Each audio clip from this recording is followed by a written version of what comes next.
She should not be insulted. She should not be ignored. She should testify under oath, and she should do it on Capitol Hill. The first sign of how the day would unfold came when the president's counselor, Kellyanne Conway, said Brett Kavanaugh's accuser deserved a hearing.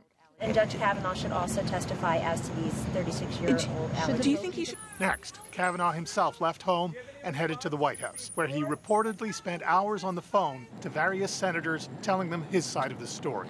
Kavanaugh's accuser is Christine Ford. She says that when she was a high school student, maybe 15 years old, a drunken Kavanaugh, a couple of years older, attacked her in a bedroom at a party. She says he pinned her down on the bed, and she feared he might accidentally kill her. He had his hand over her mouth, and she was having a difficult time breathing.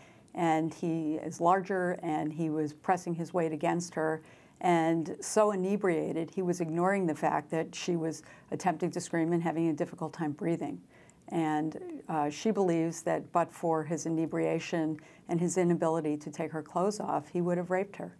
Kavanaugh at first said it never happened, then today said he wasn't even at the party Ford described. But key Republicans believe the allegations need investigation. Obviously, if Judge Kavanaugh has lied about what happened, that would be disqualifying. It was no surprise when the president put the confirmation vote on Kavanaugh's nomination, scheduled for Thursday, in doubt. If it takes a little delay, it'll take a little delay. Then he suggested Democrats have been sitting on the story, waiting until the last minute to disrupt Kavanaugh's confirmation. I wish the Democrats could have done this a lot sooner, because they had this information for many months, and they shouldn't have waited till literally the last days. They should have done it a lot sooner. Senate Republicans are making a point of that, too. It is an accusation which the ranking member of the Committee of Jurisdiction has known about for at least 6 weeks. Known about for 6 weeks. Yet chose to keep secret until the 11th hour.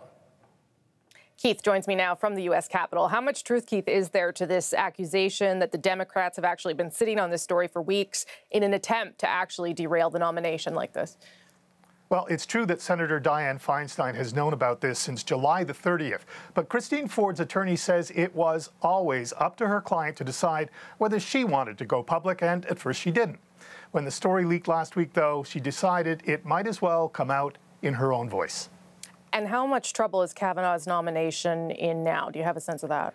Well, this is serious. Kavanaugh has now said he wasn't even at the party where the alleged assault took place. And that's something that might turn out to be easily disproved. Plus, when they testify Monday, it's going to be a spectacle. And it'll be up to Republicans to challenge the woman's credibility, and that sometimes turned out to be not a very good look for them. And it's especially risky when elections will be just 6 weeks away. All right, Keith Bogan, Washington Tonight. Thank you.